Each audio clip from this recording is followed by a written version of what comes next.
जरांगेंनी सरकारशी भांडावं, कुणावर टीका करू नये, नाना पटोलेंनी मनोज जरांगे पाटलांना सल्ला दिलाय। राहुल गांधींवरील वक्तव्यानंतर नाना पटोलेंनी सल्ला दिलेला आहे। मनोज जरांगे यांचे गेल्या अनेक दिवसांपासून मराठा आरक्षणासाठी उपोषण सुरू आहे। दरम्यान विरोधी पक्षनेते विजय वडेट्टीवार यांनी मराठ्यांना जितकं आरक्षण मिळालं आहे त्याच्यामध्ये समाधान मानावं असं वक्तव्य केलं होतं। यावर मनोज जरांगे यांनी विजय वडेट्टीवार यांना प्रत्युत्तर देत त्यांना राहुल गांधी यांनी मराठ्यांच्या विरोधामध्ये बोलायला सांगितलंय का अशी टीका केली होती।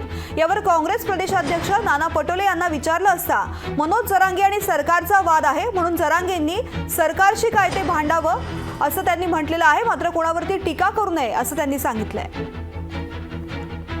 राहुल गांधींचा काय संबंध याच्यात येतं? एक दुसरं, सरकार आणि जरांगे पाटील यांच्यातला वाद आहे। जरांगे पाटलांनी सरकारशी काय भांडण करायचं केलं पाहिजे, कोणावर टीका नाही केलं पाहिजे असं आमचं त्यांच्याबद्दलचं मत आहे। सरकारने तुम्हाला आश्वासन दिलं, सरकारने काय बोलले, तुम्ही काय बोलले सरकारबरोबर जाहीर करा ना।